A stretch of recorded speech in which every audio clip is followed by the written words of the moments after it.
Whether you're a seasoned enjoyer of video games or a filthy casual with a real life, chances are you've fought at least one boss during your gaming career. A boss can range from being the highlight of a game to being the single lowest point of a game. In some examples, it can even be both. But for better or for worse, what makes these encounters memorable? The way I've experienced it in the 20 years of living, I know a good boss when I see one. The chill up your spine, the excitement, the hint of fear as you begin to fight for the first time. They're all important factors. But at the end of the day, a boss is what you make of it. And they'll all make people feel different. Where some will have a good experience, others will find they want to bash their head into a wall. The only real way to understand the point I'm trying to make would be to give you examples of some bosses that I had a genuine emotional reaction to. In Elden Ring, bosses are the entire driving force of the story, each one being a spectacle in its own right. However, I believe two of these fights stand out as being the most memorable. And no, Millennia is not one of them. That bitch can go back into the gutter where she belongs. No. The two bosses I'm referring to are Radahn and Godfrey. Now this being Star-Scourge Radahn and Godfrey just before you fight the Elden Beast.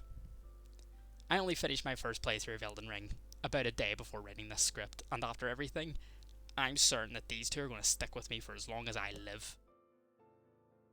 We'll kick it off with Radahn because he's absolutely nuts. Radahn's battle is a literal war zone, and the best way to experience this fight is to just get every single summon you can possibly get in one go without him blowing your head off with an arrow. Because it really gives Radahn the proper, almost raid boss feeling that I think he should have. His pure aggression turns the barren desert into a war zone. When the fight starts, he doesn't let up. It's constant. He is the literal embodiment of being too angry to die, which is both funny as fuck and absolutely terrifying. In any other game, he would actually just be a final boss, but in this one, he's optional. Optional. Hell, the only reason I even did it was for the Rani quest, because I thought it'd be funny for my character to marry the pretty blue lady. Yo, I'm really sorry, okay? What is wrong with you? Why are you blue?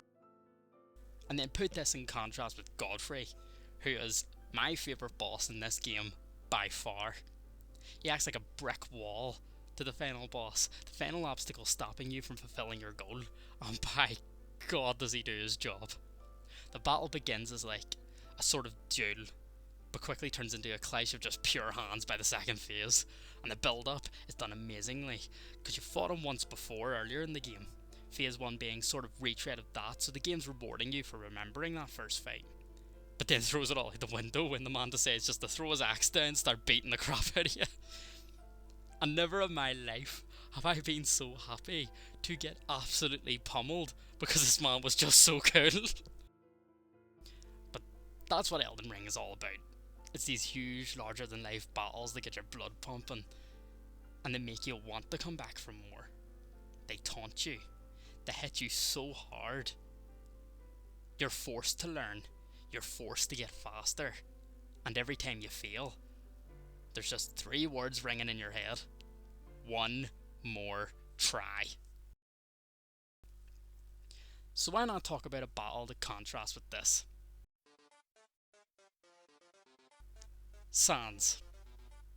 Sans is one of the few bosses I've ever encountered that does nothing but try to convince you to give up. He's an example of a boss that knows he can't win, and he has to try to achieve victory through other means.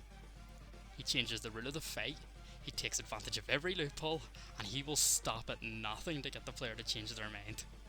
Not to mention that he has one of the most iconic theme songs in gaming history, MEGALOVANIA. Sans is the ultimate underdog, and that's what makes him so memorable. He takes advantage of the player's emotions. He wants them to give up, through both making the player angry with his fast attacks and begging the player to do the right thing. For most, however, this will have the opposite effect. The sheer difficulty of this fight, like Elden Ring, just makes you want to try harder. Not out of malice, but more so out of pride. Even if you've completed the genocide run up to this point, You probably didn't do it because you genuinely wanted to murder everyone, but rather you wanted to experience the challenge, to really see if you were capable of it. The Undertale battle system complements this fighting style.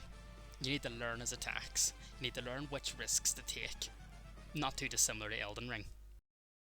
But the main thing that all of these bosses have in common is one thing: difficulty.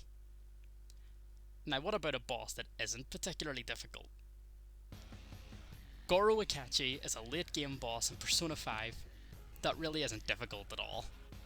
It isn't particularly intense, but yet it gets your blood pumping just as much as the others through different means. He doesn't make you angry with difficulty, but rather through how his character is developed through the game. If you played the game blind like I did, the Ikachi plot twist probably wasn't even a surprise to you. But he made you angry all the same. He's your rival, your enemy, and even if you don't want to fight him, you have to. His phase 2 just solidifies this further.